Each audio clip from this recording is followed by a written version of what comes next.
I certainly would not want to be caught with that tornado debris flying all about. Thank you, Dr. Forbes, for that. Let's take a look at what we're dealing with in terms of our forecast. And let's check in with Kevin in Unionville first. A really great day to hit the links, no question. Thanks so much, Kevin. We have high pressure that's building in. We've seen some overnight storms and yesterday some storms too, but now high pressure. And then by the time, it's a great weekend setting up. By next week, though, we'll see the return of more rainy conditions. But for the time being, let's look ahead to the weekend. Saturday, Sunday, even Monday looking pretty great with. Well, we just came off a pretty good long weekend, and this weekend coming is also looking fabulous. Let's check in with Kasha, though, for the time being near Port Perry. Kasha. Long range to you inside. Thank you, Kasha. Well, tomorrow there is the potential of a few showers. Other than that, once we get to Saturday and beyond to Monday, starting off in around the mid-teens. Not too bad, is it? We have had a low pressure system coming through.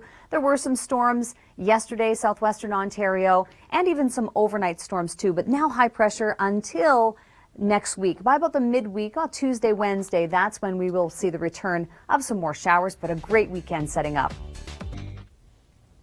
We're setting up for a fabulous weekend. Temperatures warming day by day as we head into Sunday. Let's check in near Markham with Kevin and see what it's like outside. You had me at barbecue. Sold. Great weekend setting up for a barbecue. Yeah, we have some showers on tap for Friday. Thank you so much for that, Chris. Always love those top 5 lists. And as we look at our forecast, we have really fair conditions today, possibly some showers tomorrow. But the weekend is looking really good. Let's go out to Kevin in Unionville and see what it's like on the ground there. Kevin? Studio.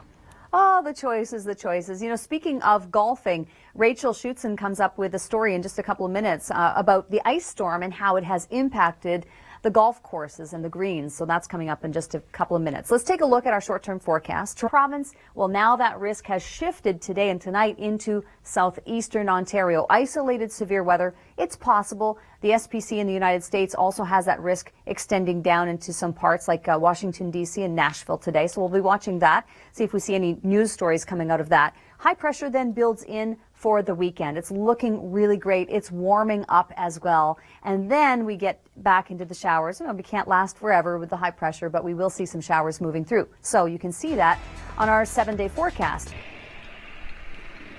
Thank you so much for that, Rachel. And we'll go from the Guelph area out to Lake Scugog and Blackstock, which is where we find Kasha with an update on the weather there.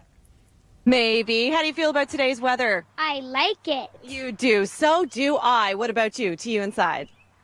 I do too, and I'm a little bit mesmerized by the hat. I'm going to have to get one of those for my son. Great stuff. 50K. Oh, becoming warmer and drier. Let's go to the weather. We do have some showers on tap for Friday, and then high pressure builds in. This is actually staying put for most of the weekend, and the temperatures are warming until we get those unsettled conditions to move back in on Tuesday and Wednesday of next week for Toronto. So look at this. These are the humidex readings on this line. So it'll feel like the high 20s. So we're going to see that increase in humidity. Temperatures rising after tomorrow's showers and some bright skies too. Hamilton, same goes. 21 on Saturday, but look at Tuesday of next week. 25 feeling like 31.